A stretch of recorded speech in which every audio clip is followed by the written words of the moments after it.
नमस्कार विद्यार्थियों, मैं मंजू बुर्डक आपका बहुत बहुत स्वागत करती हूँ, अभिनंदन करती हूँ आपके अपने YouTube चैनल ज्योग्राफी गैलेक्सी पर। तो आइए आज हम एक बहुत ही स्पेशल टॉपिक लेके आए हैं।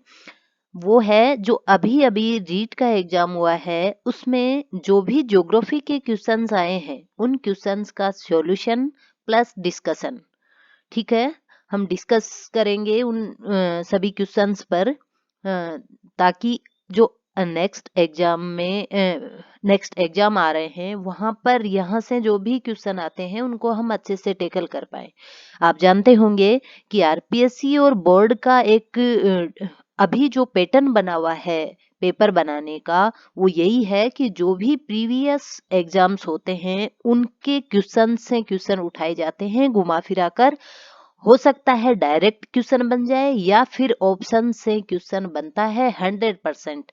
तो आपको ये जो भी क्वेश्चन आए हैं आगे की एग्जाम में अगर आपको बैठना है, second grade, first grade, RAS वगैरह सभी एग्जाम्स के लिए बहुत ही ज्यादा इम्पोर्टेंट है।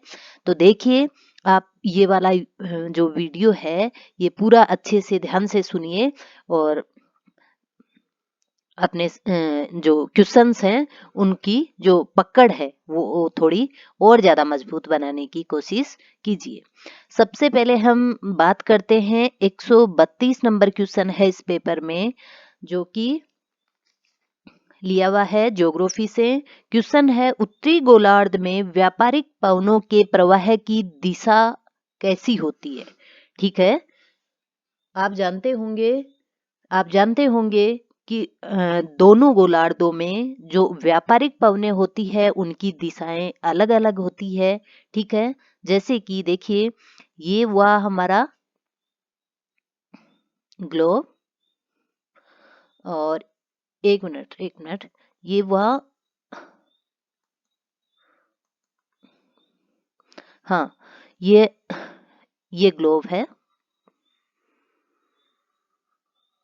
अगर हम इसमें बात करें तो उत्तरी गोलार्ध और दक्षिणी गोलार्ध दो गोलार्धों में बटा हुआ है ये।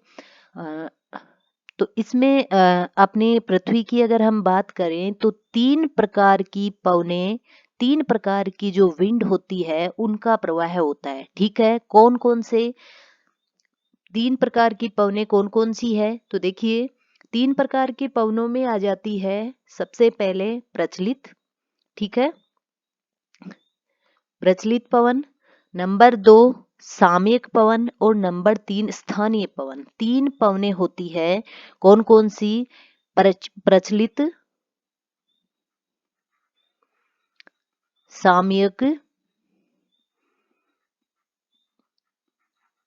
सामयिक और स्थानीय। ठीक है, ये तीन प्रकार की पवनें होती है हमारे पृथ्वी पर।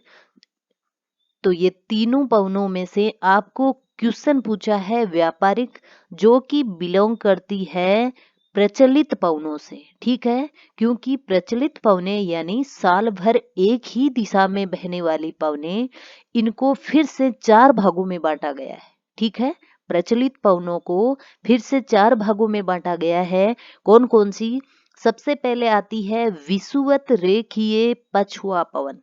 ठीक है, तो जो ये ग्लोब का मैंने यहाँ बनाया है रेखा चित्र, इस पे देखिए आप, जो विषुवत रेखा है, ठीक है, विषुवत रेखा से इसके पास पास में जो डोलड्रम पेटी है, दोनों तरफ 5 डिग्री अक्षांशों तक जो डोलड्रम पेटी है, इसमें जो पवन चलती है उसको बोला जाता है विषुवत रेखीय पछुआ पवन।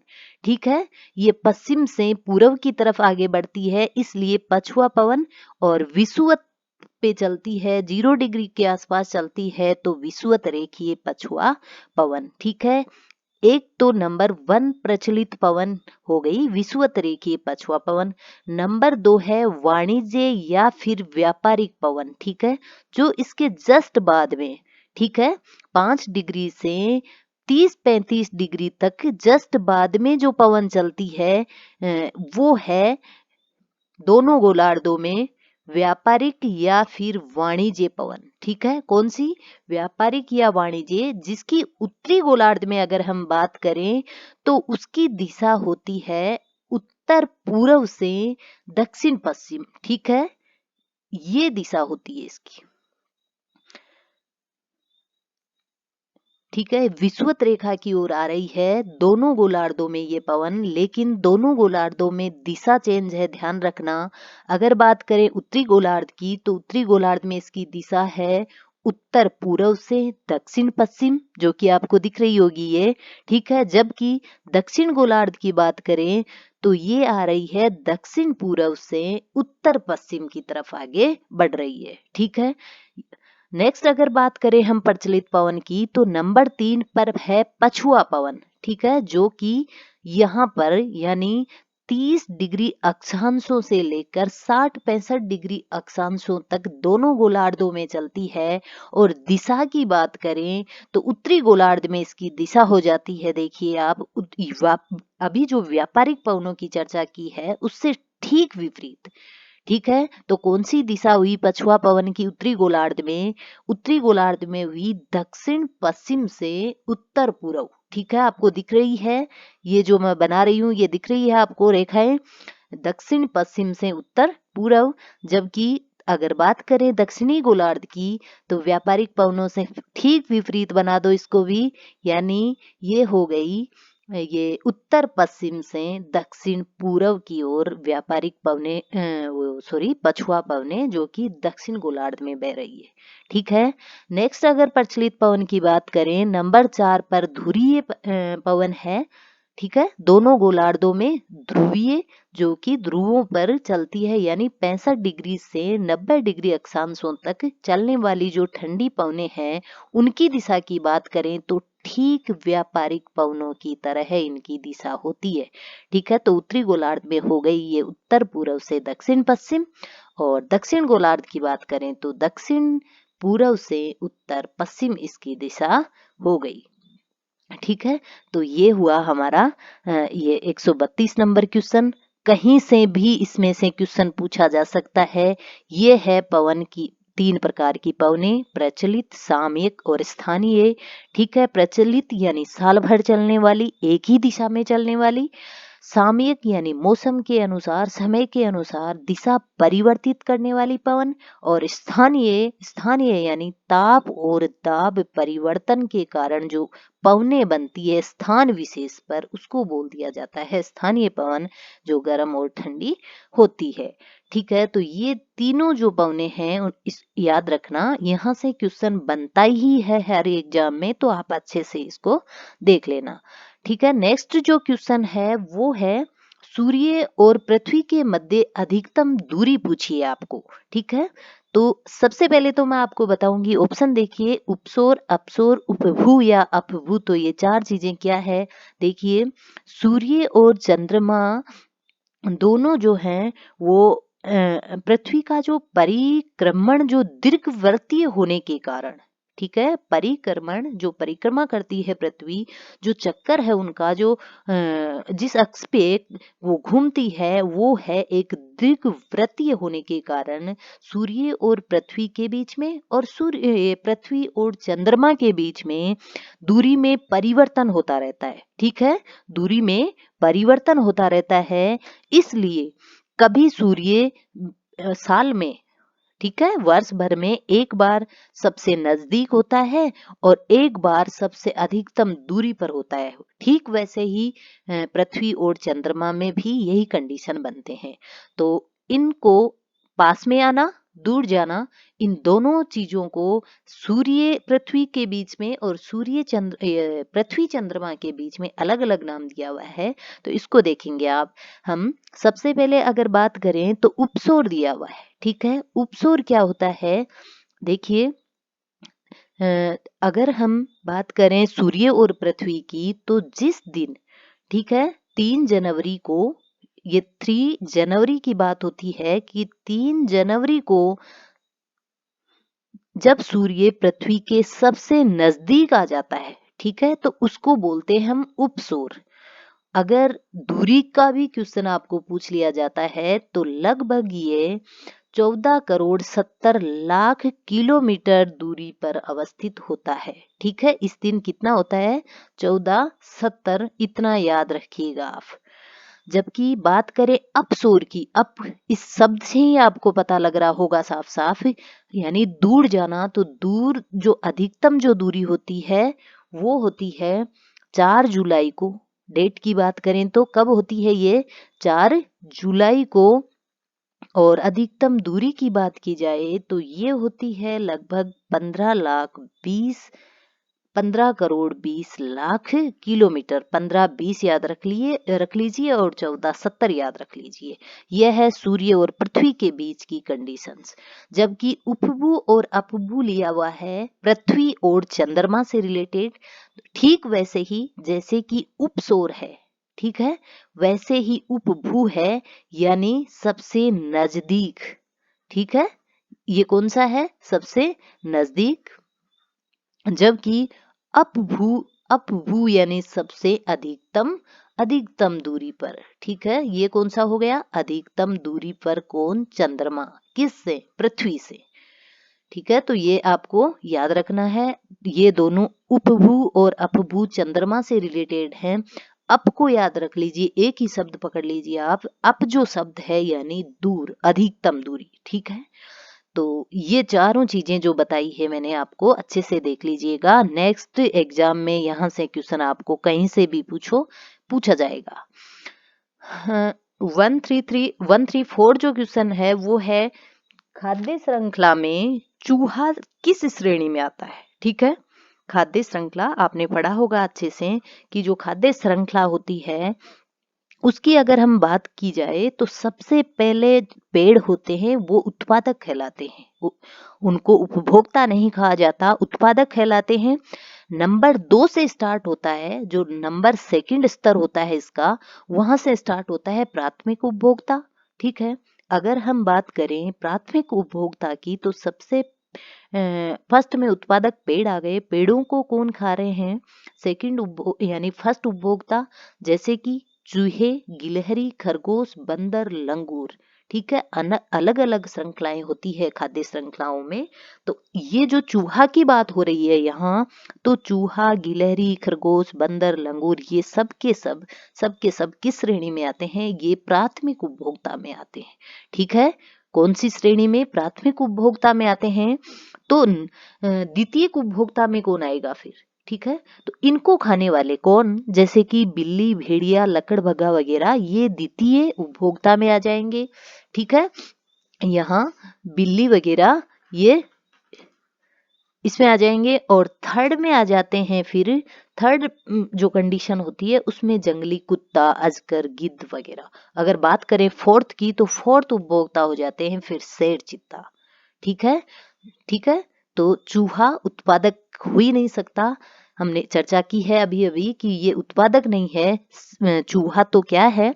ये उपभोक्ता है। ठीक है, जबकि उत्पादक सिर्फ और सिर्फ पेड़ होंगे। तो ये हो गया हमारा क्वेश्चन।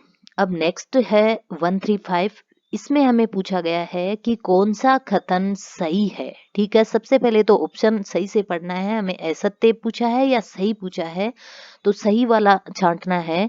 तो यहाँ उत्तरी गोलार्ध में चक्रवात में पवन की दिशा घड़ी की सुई की दिशा में होती है। सबसे पहले हम चक्रवात की बात करेंगे कि देखिए दोनों गोलार्धों में जो चक्रवात आते हैं, उत्तरी गोलार्ध की बात करें तो जो चक्रवात की दिशा होती है, ठीक है, उत्तरी गोलार्ध में जो चक्रवात की दिशा होती है वो एंटी क्लॉक होती है, यानी जो घड़ी होती है उसके विपरीत और अंदर की तरफ चलती है पवने इसमें।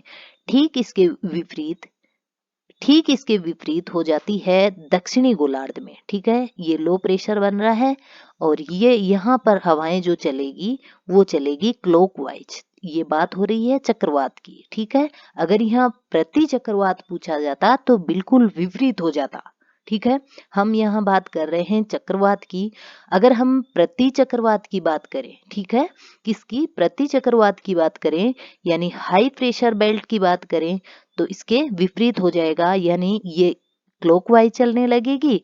ठीक है, और जो दक्षिणी गोलार्ध है वहां एंटी क्लॉक चलने लगेगी। बात हो रही है यहाँ चक्रवात की, तो देखिए जरा ऑप्शन नंबर 1, चक्रवात में पवन की जो दिशा है यानी उत्तरी गोलार्ध की बात हो रही है कि चक्रवात में पवन की दिशा घड़ी की सुई की दिशा में होती है। क्या होती है? क्या घड़ी की सुई की दिशा में नहीं होती, ये तो विपरीत दिशा में होती है उत्तरी गोलार्ध में, यानी ये वाला रोंग था। नंबर 2, दक्षिणी गोलार्ध में चक्रवात में पवन की दिशा घड़ी की सुई की दिशा के विपरीत होती है। दक्षिणी गोलार्ध में विपरीत कहाँ होगी? ये भी गलत था। नंबर 3, पृथ्वी की सतह पर चक्रवातों में पवनों की जो दिशा होती है वो घड़ी की सुई की दिशा और घड़ी की सुई की दिशा के विपरीत दोनों दिशाओं में होती है। यहाँ बात किसी भी गोलार्ध की नहीं हो रही है, ध्यान रखना। यहाँ हो रही है बात पृथ्वी की सतह की। ठीक है, तो हाँ, हम जानते हैं कि पृथ्वी की सतह पर जो चक्रवात आते हैं तो कहीं पर घड़ी की सुई की दिशा के अनुसार पवनें चलती है, तो कहीं पर घड़ी की सुई की विपरीत दिशा में पवनें चलती है। तो ये वाला करेक्ट आंसर था। ठीक है, ये हो गया। नंबर डी क्या था? पृथ्वी की सतह पर चक्रवातों में पवनों की दिशा केवल घड़ी की सुई की दिशा के विपरीत होती है। जी नहीं, ये तो दोनों दिशाओं में चलती है, तो ये भी गलत था, यानी अपना ऑप्शन सी ठीक था। नेक्स्ट, निम्न में से किस दशक में भारत में नकारात्मक जनसंख्या वृद्धि दर्ज की गई है? ठीक है, यहाँ नेगेटिव पूछा गया है। शायद आप सभी जानते होंगे कि इसका ऑप्शन सही था 1911 से 1921। ठीक है, आपको पता होगा कि उस समय जनसंख्या में माइनस में इसकी वृद्धि हुई थी। माइनस में कितना? माइनस, ये लगभग हुआ था माइनस 0.39। ठीक है, याद रखना। अब की बार जो नेक्स्ट क्वेश्चन आएगा वो कुछ इससे आगे बढ़कर होगा, तो याद रखना माइनस 0.39 जो इसकी वृद्धि हुई थी, यानी 1911 और 1921 का जो दशक था उस समय। कारण क्या था माइनस में जाने का? कारण था महामारी। ठीक है, ठीक है, यहाँ कोई आपातकाल वगैरह ऐसा कुछ नहीं था। क्या था? महामारी आई थी इस समय और बहुत सारी जनसंख्या यानी बहुत सारे लोग इस काल में चले गए थे, खत्म हो गए थे, इसलिए माइनस में वृद्धि आई थी। ठीक है, तो ये आप याद रखना, एकमात्र ऐसा दशक था जिसमें माइनस में वृद्धि दर्ज की गई थी। नेक्स्ट, लोहा इस्पात कारखाना पूछा गया है। भारत देश की बात हुई है, यानी ये है अपने ही देश से पूछा गया है क्वेश्चन कि भारत में सर्वाधिक पुराना कौन सा लोहा इस्पात है। याद रखना, यहाँ से क्वेश्चन आपको 100% अगली नेक्स्ट एग्जाम में मिल जाएगा। आपको पूछा गया है टिस्को, इसको, VISL या सेल। ठीक है, इनमें से सबसे पहले का यानी सबसे जो फर्स्ट में जो कंपनी लगी थी लोहा इस्पात के बनाने के लिए वो कौन सी थी? आपको पता होना चाहिए इन चारों का, तभी आप इस क्वेश्चन को अच्छे से सॉल्व कर पाओगे। अगर बात करें हम टिस्को की, याद रखना, तो टिस्को यानी Tata iron and steel company. ठीक है, ये हुआ था 1907 में ओपन। ठीक है, कब हुआ था? 1907 में ओपन हो गया था टिस्को। बात करें लोकेशन की, तो इसकी लोकेशन है जमशेदपुर, जमशेदपुर झारखंड। ठीक है, कहाँ पर है ये? जमशेदपुर झारखंड। टिस्को। नंबर 2, इसको की बात की जाए तो ये 1918 में स्थापित किया गया था, 1918 में। ठीक है, कहाँ पर? ये 1918 में बर्नपुर, आसनसोल, पश्चिम बंगाल में। ठीक है, ये बर्नपुर में है, 1918 में हो गया। अब बात करें हम VISL की, यानी विश्वेश्वरैया आयरन स्टील कंपनी की, तो विश्वेश्वरैया जो है वो साउथ में है, कर्नाटक में। ठीक है, कहाँ पर है ये? कर्नाटक में, और इसकी स्थापना की गई थी 1923 में। ठीक है, याद रखना 1923 में। कहाँ पर? कर्नाटक में। और नंबर 4, सेल जो है, ठीक है, सेल जो है इसकी स्थापना हुई है आजादी के बाद 1954 में, जिसकी जिसकी कहां पर लोकेशन है? इसकी लोकेशन है रांची। ठीक है, रांची यानी झारखंड। ठीक है, रांची। हाँ, तो ये सेल यानी स्टील अथॉरिटी इंडिया लिमिटेड ये कंपनी हो गई। ये चारों की फुल फॉर्म पूछी जा सकती है आपको। आपको ईयर पूछा जा सकता है किसी भी कंपनी का।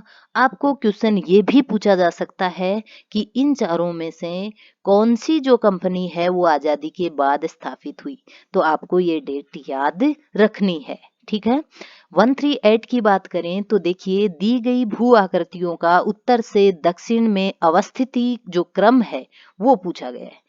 ये क्वेश्चन मैंने आपको बहुत अच्छे से सोल्व कराया था। ठीक है, बहुत अच्छे से बताया था मैंने, बार बार इसको 2-3 बार बता दिया पिछले वीडियो में कि जो ये भू आकृतियां, यहाँ से क्वेश्चन बहुत बार पूछा जाता है, तो आप जानते होंगे। ठीक है, इसकी आकृति का कि देखिए, जैसे ही नदी पर्वतीय भागों में से, यहाँ से जब नदी उतरती है, ठीक है, पर्वतीय भागों में तीक्ष्ण ढाल से जब नदी उतरती है तो अपने साथ बहुत सारे कंकड़ पत्थर अवसाद लेकर आती है। और जो पर्वतों के, यहाँ जो पर्वतों की जड़ें हैं यहाँ पर ये जमा कर देती है, क्योंकि मैदानी भाग में उसको इतना ढाल नहीं मिल पाता नदी को, और ये जो मोटे कंकड़ पत्थर होते हैं इनको बहाना इसके लिए असंभव हो जाता है।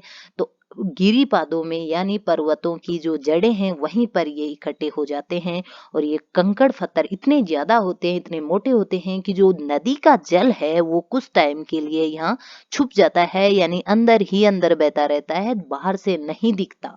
ठीक है, इसको बोला जाता है भाबर। नेक्स्ट, जब यह नदी बाहर निकलती है, इन बड़े बड़े पत्थरों से, चट्टानों से जब बाहर निकलती है छोटे मोटे कंकड़ों में, और ये जल पूरा का पूरा ऊपर तैरने लग जाता है, इजीली दिखने लग जाता है, तो इस जो भू आकृति जो बन रही है इसको बोलेंगे हम तराई। ठीक है, नंबर 2।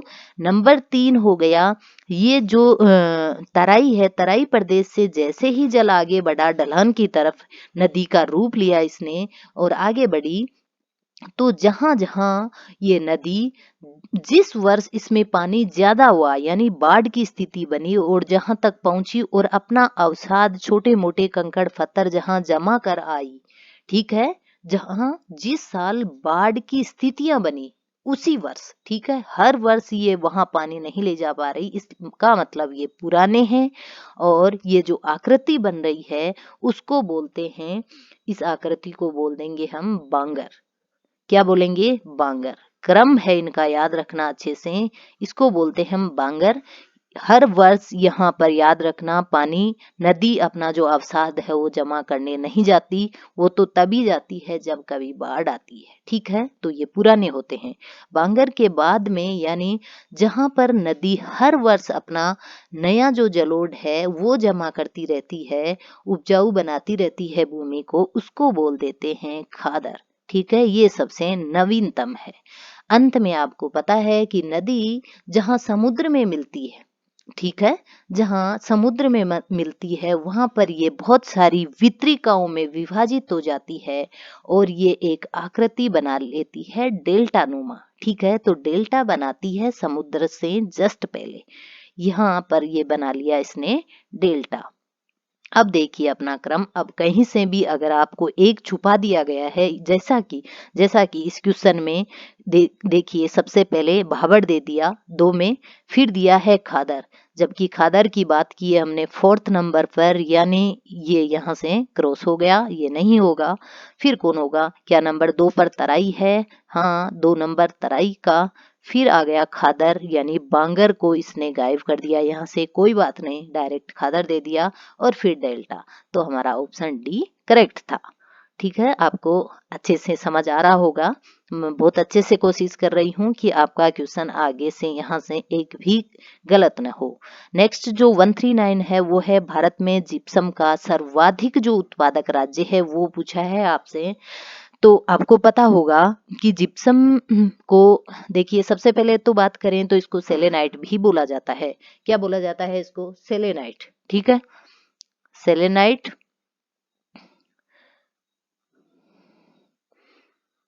सेलेनाइट भी बोला जाता है इसको। और इसका उपयोग जो होता है वो सीमेंट और प्लास्टर ऑफ पेरिस के निर्माण में किया जाता है। जिप्सम का उपयोग सीमेंट और प्लास्टर ऑफ पेरिस में 95% उपलब्धता पूछी है हमें कि सबसे बड़ा उत्पादक यानी कि जो अपना राजस्थान है वो है 95% उत्पादक। भारत में 95% उत्पादक राजस्थान स्टेट है।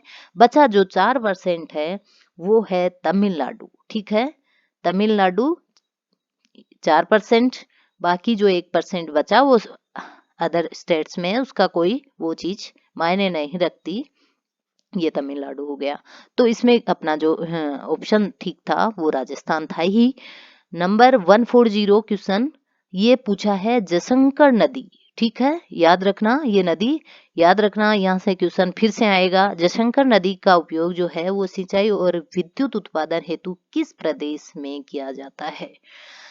तो ध्यान रखना जो जयशंकर नदी है वो भारत के लद्दाख केंद्र शासित प्रदेश के क्षेत्र में बहती है। ठीक है, लद्दाख क्षेत्र में, और यह सिंधु की सहायक नदी है। क्वेश्चन आपको ये भी पूछा जा सकता है कि ये जो नदी है इसका नाम डालकर कि किस नदी की सहायक नदी है, तो ये सिंधु की सहायक नदी है। ध्यान रखना आगे से, सिंधु की उपनदी या सहायक नदी। ठीक है, ये हो गया। नेक्स्ट क्वेश्चन जो है वो है 100 टापुओं का शहर राजस्थान के किस जिले में स्थित है? तो आप जानते होंगे 100 टापुओं का शहर किसको कहा जाता है? 100 टापुओं का शहर है बांसवाड़ा। ठीक है, कौन सा है? बांसवाड़ा शहर है 100 टापुओं का शहर। अगर बात करें हम और अदर ऑप्शंस की, तो हो सकता है कई बच्चों ने ये वाला ऑप्शन भी चूज कर लिया होगा, उदयपुर।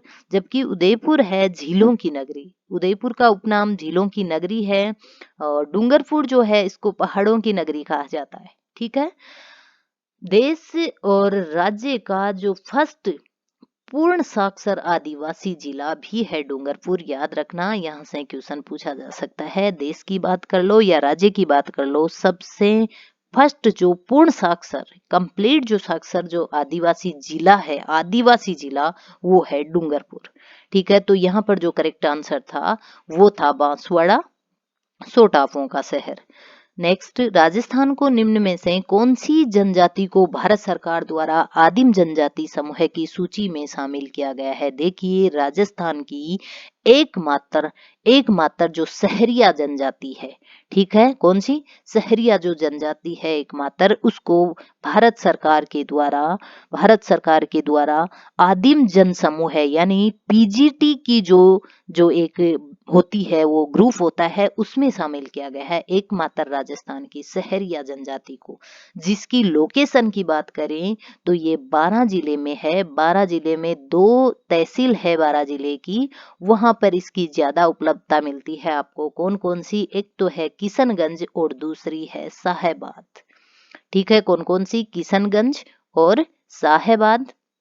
तो ये याद रखना आप, 12 जिला और किशनगंज और साहेबाद नामक जो 2 तहसीलें हैं वहां पर इनकी लोकेशन है। एकमात्र राजस्थान की जो जनजाति है इसको इसमें शामिल किया गया है। ठीक है,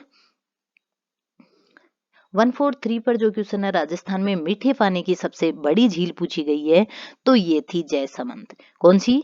जयसमंद। जयसमंद की बात करें तो इसको डेवढ़ झील भी बोला गया है। आपको पता होगा कि अभी अभी जो कॉलेज लेक्चरर का जो जीके का पेपर हुआ था वहां भी इसका क्वेश्चन पूछा गया है डेवढ़ झील के बारे में, के रूप में, डेवढ़ झील के रूप में। तो आप याद रखना इसको क्या बोला जाता है, दूसरा नाम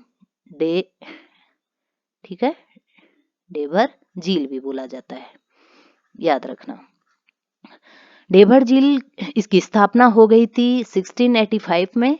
1685 में इसको स्थापित कर दिया गया था। ये जो शासक था वहां का जय सिंह, उसके शासन काल में स्थापित होने के कारण इसको नाम दे दिया गया जयसमंद। और ये मीठे पानी की यानी पीने का जो पानी वहां कम हो रहा था उसकी पूर्ति करने के लिए इसका निर्माण किया गया था। अगर बात करें कृत्रिम मीठे पानी की झील की, तो जो गोविंद वल्लभ पंत सागर है, इंडिया में फर्स्ट कृत्रिम जो मीठे पानी की झील है वो है गोविंद वल्लभ पंत सागर, और उसके बाद में जो दूसरा नंबर आता है वो है जयसमंद अपने भारत देश की दूसरी बड़ी मीठे पानी की कृत्रिम झील है, ध्यान रखना। नेक्स्ट जो है वो है राजस्थान भारत में निम्न में से कौन सी फसल का सर्वाधिक उत्पादक है। ठीक है, तो सर्वाधिक उत्पादक अपने यहाँ सर्वाधिक जो उत्पादन होता है वो सरसों का होता है। सरसों में राजस्थान नंबर 1 पर है। ठीक है, नंबर 1 पर अगर जिलों की बात की जाए तो गंगानगर, अलवर और भरतपुर में इसका ज्यादा उत्पादन किया जाता है। ठीक है, गंगानगर, भरतपुर और अलवर में। ठीक है, ये हो गए 3 जिले जहां पर ज्यादा उत्पादित होती है सरसों। कपास की बात करें अगर हम यहाँ ऑप्शन कपास है तो ये गुजरात में होता है सबसे ज्यादा, और महाराष्ट्र ये मक्का जो है ये महाराष्ट्र और कर्नाटक वगैरह में, कर्नाटक एमपी वगैरह में होता है। और बात की जाए अगर मक्का की तो ये कर्नाटक एमपी हो ही गया। गुजरात में मूंगफली, सॉरी कपास नहीं, मूंगफली, कपास महाराष्ट्र में है सबसे ज्यादा। ठीक है, और मूंगफली जो है वो गुजरात में है। ठीक है, तो ये हो गया अपना ये वाला क्वेश्चन। नेक्स्ट है 145, इसमें ये क्वेश्चन लास्ट है। इसमें पूछा गया है कि पृथ्वी की जो आकृति है उसको समझाने का सर्वश्रेष्ठ साधन क्या है।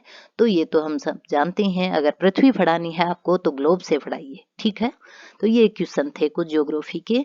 मैंने बहुत अच्छे से आपको इसके ऊपर डिस्कस करके ऑप्शन सहित बात की है, और मैं वादा करती हूँ कि यहाँ से क्वेश्चन जरूर मिलेगा आपको। जो भी नेक्स्ट पटवार, वनपाल, पुलिस वगैरह जो भी RS second grade, first grade exam होने हैं वहां आपको यहाँ से क्वेश्चन मिलेगा। इसलिए आप इसको 1-2 बार इस वीडियो को अच्छे से देखकर अच्छे से डिस्कस मंथन कर लो इन क्वेश्चन पर, कि यहाँ से आपका एक भी क्वेश्चन गलत न जाए। तो आज इस वीडियो में इतना ही। Thank you.